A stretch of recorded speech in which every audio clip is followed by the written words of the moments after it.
And um, first of all, before I go into the topic, I beg to differ with you, Onyanyalo, and not in everything you said, but these people you say they are cursed to our land, they are not. They are just human like you and I. They're just greedy people, like you know, like you have in every country. The when situations starts to change for a person and people is when people start understanding the need to take accountability for their errors. Our people have not learned how to take accountability for their mistakes, for their errors, and the things they are failing to do. What do I mean by that? In Iran, they have politicians who are against their different constituencies and government and states and stuffs like that. Just like in every other country where people live, you come to the United States, we have people who just think about themselves and not about the people that they are supposed to govern. But what is the difference? The people stand up. The people who need what they need, who deserve freedom, who want to be recognized, who want to defend their rights, the lives of their fellow citizens, themselves, their young ones, and the generations unborn. They stand up and face what the problem is, face the problem squarely. In our case, we have people who have chosen to cow into their, I don't know the right word to use right now, but our people choose to neglect everything that should benefit the general public. That is why we come out and you see somebody because his brother is about to be a local government chairman or a councillor. He stands up and starts spewing rubbish against the freedom of everyone. If our leader Mazen Nnamdi Kanu, Onyendu Mazen Nnamdi Kanu, has spoken to Biafrans and millions of Biafrans would be on the street and chant Mazen Nnamdi Kanu is another savior. And today some of them ignore that same savior that they screamed about and turn around and followed Peter Obi. And some of them are still getting ready to either follow Peter Obi or go with their whatever city boys or village boys, whatever they choose to call themselves. That would explain to you what I mean.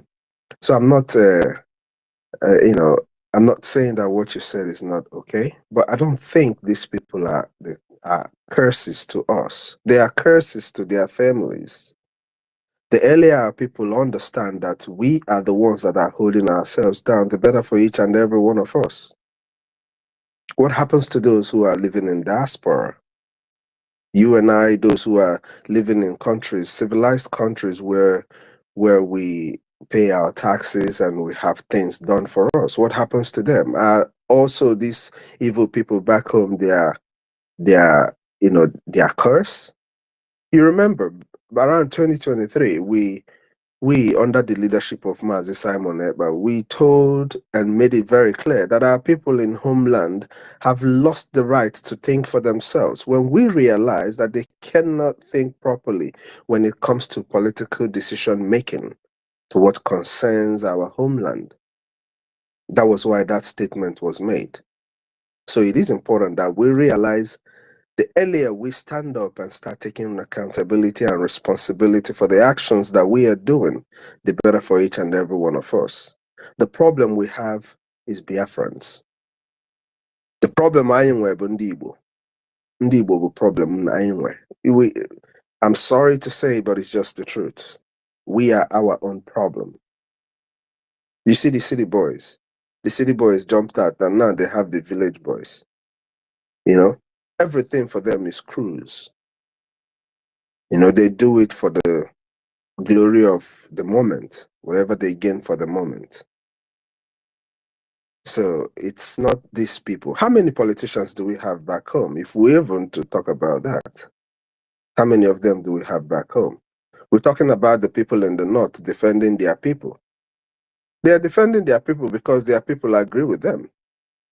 In our case, you don't agree with them, but you're still letting yourself being, the decisions being made for you by these clowns. In Enugu State, for instance, the illegitimate governor who lives in Enugu State has made it a rule that if you own a shop in Enugu State, you have to pay 25,000 naira for taxes, or is it 26,000 naira for taxes, and 30 something thousand for property in every year.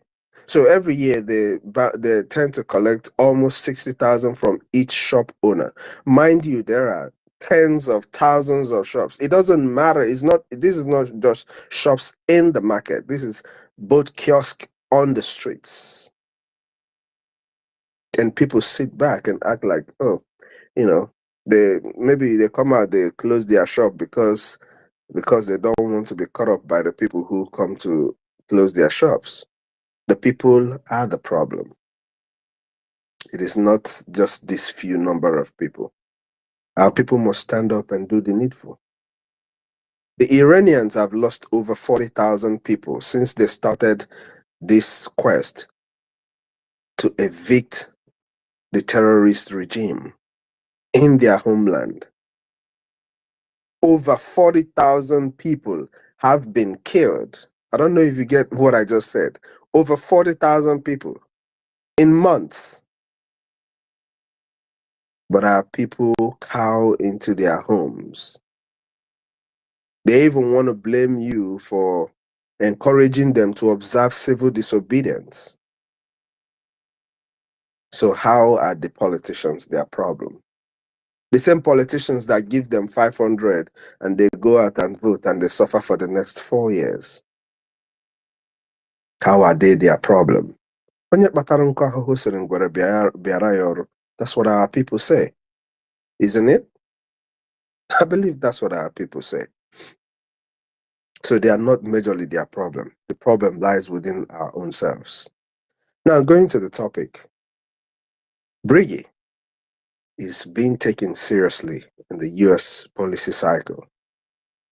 If we are not, 18th of September 2025 wouldn't never have happened. Mighty Dot, Mazachema, and our PM would not have been in that very building if we are not taken seriously. Multiple meetings. It might interest people to know that our PM Briggy has met over 30 reps and senators in the United States. It is not to be broadcasted to everyone. Some of these meetings are very private. It's not supposed to be talked about. So if we're not taken seriously, those things wouldn't be happening. If we're not taken seriously, Representative Riley Moore would not make mention of the division of Nigeria, whether he says it's not an option for him right now or it is. It doesn't matter, but that statement wouldn't have come up. So that is a very clear sign that we're taken seriously in the United States. In Washington, D.C., where every country in the world who wants to go into the quest, like the Biafra Republic government in exile is pushing the Biafran quest for, will be going. The Canadians are there in Washington, D.C. The Iranians are there in Washington, D.C.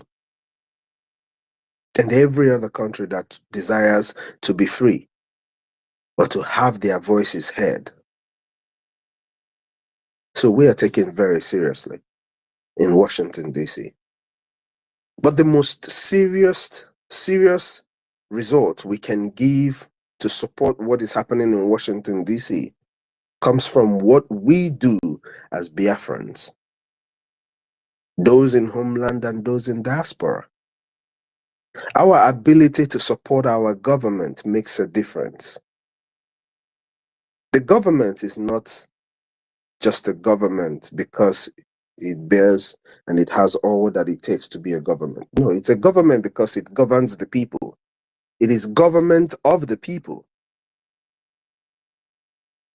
So for the United States government to recognize and take account of everything that is happening in homeland comes from what we are able to do.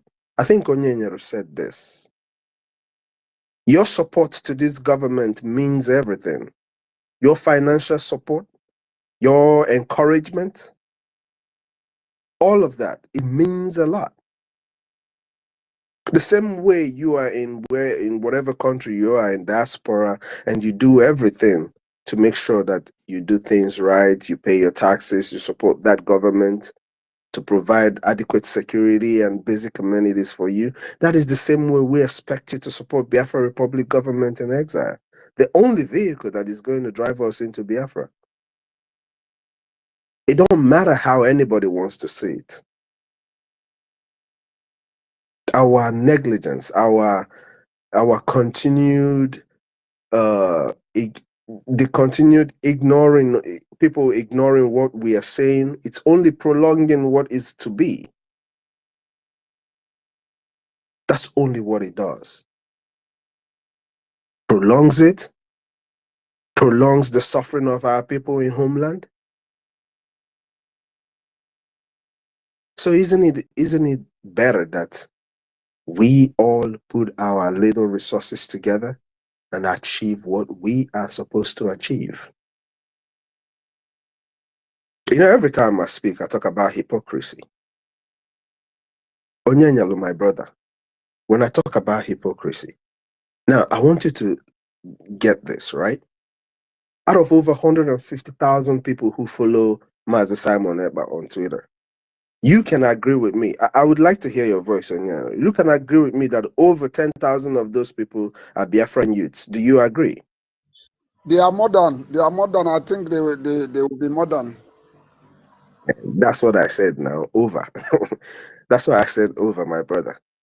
And you can also agree with me that over 5,000 of those people are capable of giving this government $20 or 20 ejema every week. You can agree with me on that, right? Yes, I can as well agree with you on that. Yeah. So why are we not able to get at least 5,000 people who will dedicatedly give us $20, 20 ejema every week? People who have listened to Mazi Simon Eba, who called him the finisher like I called him, who believed in the cause of what he was doing or where he was leading the Biafran people. Now, you talk about people who claim that Onyendu Mazi Nnamdi Kanu is their savior. That runs in the millions. And we still can get 4,000 to 5,000 people who will give this government 20 ejema every week. That is when I talk about hypocrisy. This is what I mean. When you hear our sister Betty talking about this over and over again, you start wondering, is she not talking to people? But they are listening. They are hearing us. They are hearing everything that we're saying. They just choose what they want to hear. That is why they are quick to tell you about what the evil woman who came to distract and kill Biafrans, Ngozi Orabueze, is doing. Because there is no other way to describe what she's doing. They are quick to get all those news, but they don't want to hear the right thing. So our problem lies within ourselves. Hypocrisy. Hypocrisy is the worst thing you can bring in freedom fighting. It's either you're in or you're out. Do the needful, do the right thing so that we can save our homeland. Now, let me talk a little bit about our Igwe. When I talk about our Igwe, I'm talking about Eze Ogbuchendo. Ogbunechendo.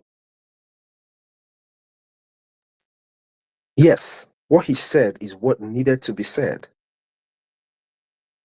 Absolutely. 100% agree with him. If you don't want Mazi Nnamdi Kanu in Nigeria, take him back to where you brought him from. But guess what? It's not going to happen. His voice is not louder than that of the United Nations that gave them 6 months to release Mazen Nnamdi Kanu. I want people to remember the same Tinubu that our own Eze was talking to.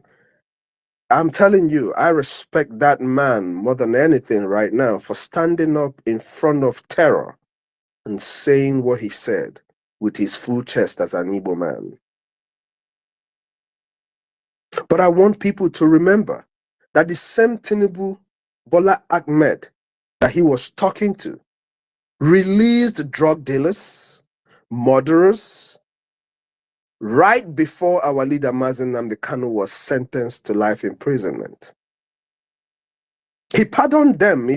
He pardoned them. The case of our leader Mazen Nnamdi Kanu. If Bola Ahmed Tinubu thinks of releasing him, I pray maybe something touches him and he does, so that nobody will say, "Oh, I want our leader to be out like yesterday." But if he does, because politics is all about interest, he will stand to lose every support he would want to get from the North. I hope people realize this. And because of that, he's not going to even think about it. So, the release of our leader Mazen Nnamdi Kanu still lies in what we are able to do. Mazen Nnamdi Kanu will come out because of what the Biafran people are able to do. He's going to come out and join us in Biafra.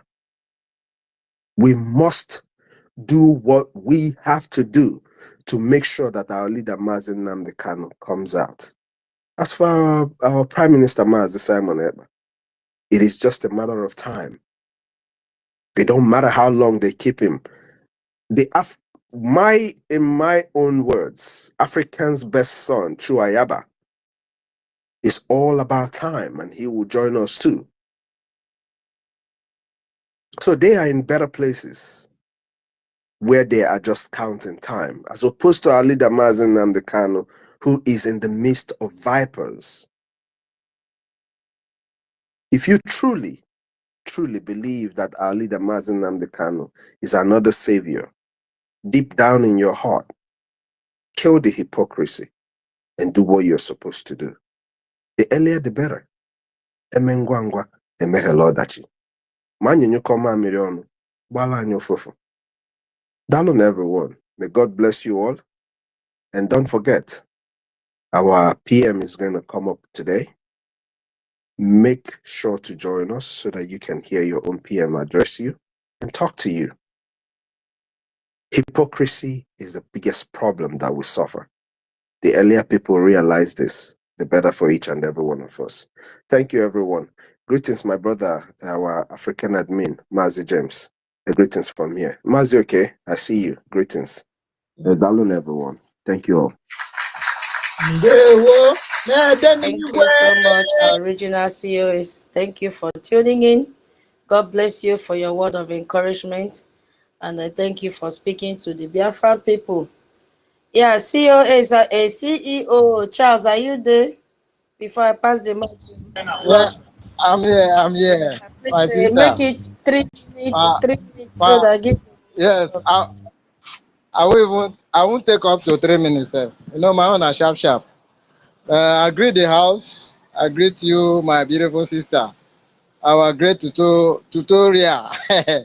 Anytime you mount to pulpit like this, I'll just carry my biro and paper to learn. God bless you, and God bless you, our great brother, and Toti, the honorable men in the house. I greet everybody. Our COS, I greet you. God bless you for the great things you are doing and the great sacrifice. It will never be in vain. Mommy Betty and every other person in the house, I greet you all. I just want to quick to tell us that we are on the finishing line. And when you are on the finishing line like this, a lot of distraction will come. And I want to encourage everybody to shun anything, any form of distraction, because distraction also have consequences. Right from the Bible,